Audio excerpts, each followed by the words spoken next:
Elle est auboise et c'est l'un des talents des Cités 2014. Nadia Latiris a remporté le prix dans la catégorie Émergence. Nadia, invitée de ce 12-13, elle nous expliquera son projet d'entreprise. Rencontre à présent avec un talent des Cités 2014. Nadia Latiris est en direct avec nous de Troyes. Bonjour, vous êtes lauréate dans la catégorie Émergence, récompensée pour votre projet d'entreprise. Il se met tout doucement en place, une entreprise de nettoyage, mais pas tout à fait comme les autres. Tout d'abord, expliquez-nous. Alors en fait, c'est une entreprise de remise en état de tout type de revêtements, de manière écologique, c'est-à-dire qu'en fait, je n'utilise que des produits ménagers écologiques. Et le but ultime de ça, c'est d'éviter de surconsommer, puisqu'on est dans une société où on surconsomme. On va jeter des revêtements qui sont un peu tachés, un peu abîmés, alors qu'en fait, on peut les rénover, les remettre en état et leur donner une deuxième vie, une troisième vie peut-être même. Donc, vous militez un peu contre une société qui zappe en fait. Voilà, c'est ça. C'est dommage, par exemple, de jeter un matelas qui est juste taché par un enfant ou un canapé taché par un animal de compagnie. Voilà. Des revêtements aussi qui existent, qui sont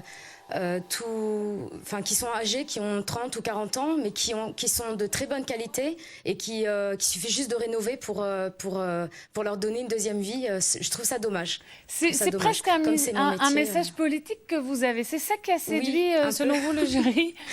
Je pense parce que, comme je dis souvent, moi j'ai passé mon diplôme en 95, donc c'est pas aujourd'hui que je me suis réveillée en me disant tiens, l'écologie est à la mode, je vais m'y engouffrer.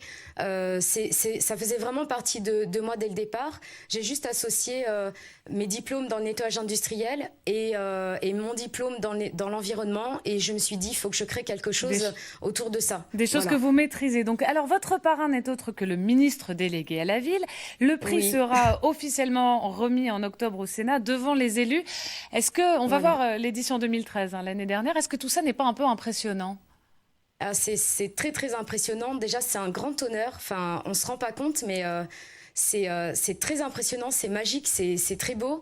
On est très entourés. Il y a beaucoup de gens là-bas qui nous entourent et qui nous soutiennent. On pourrait croire qu'en fait, c'est un peu comment dire ça? C'est un peu juste une lumière, un instant sur nous, mais en fait, je sais que ça dure. C'est pas quelque chose. Là, les anciens lauréats, par exemple, faisaient partie du jury ou faisaient partie de comment ça s'appelle, du lendemain de la journée de coach. Et puis surtout un sacré coup de pouce financier, plusieurs milliers d'euros comme prix. Ça change tout pour vous? Oui, parce qu'aujourd'hui, dans ma situation actuelle, je n'avais pas de prêt au niveau des banques. Évidemment, on ne prête pas à un chômeur. Et donc, du coup, aujourd'hui, ce prix-là, ça me permet déjà de récupérer un peu d'argent que j'ai mis de côté depuis 2 ans pour lancer mon entreprise.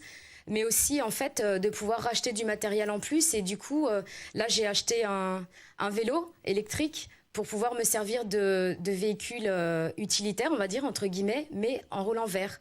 Et du coup, c'est grâce au prix, voilà. Eh bien, merci beaucoup, Nadia, de nous avoir expliqué tout cela. Et je le précise, vous êtes en ce moment installée dans le quartier Debussy, à Pont-Sainte-Marie, et vous serez au Sénat le 18 octobre. L'occasion peut-être, qui sait, de rencontrer votre nouveau sénateur, François Baroin. Merci beaucoup. J'espère. Merci Ophélie, au revoir. Merci.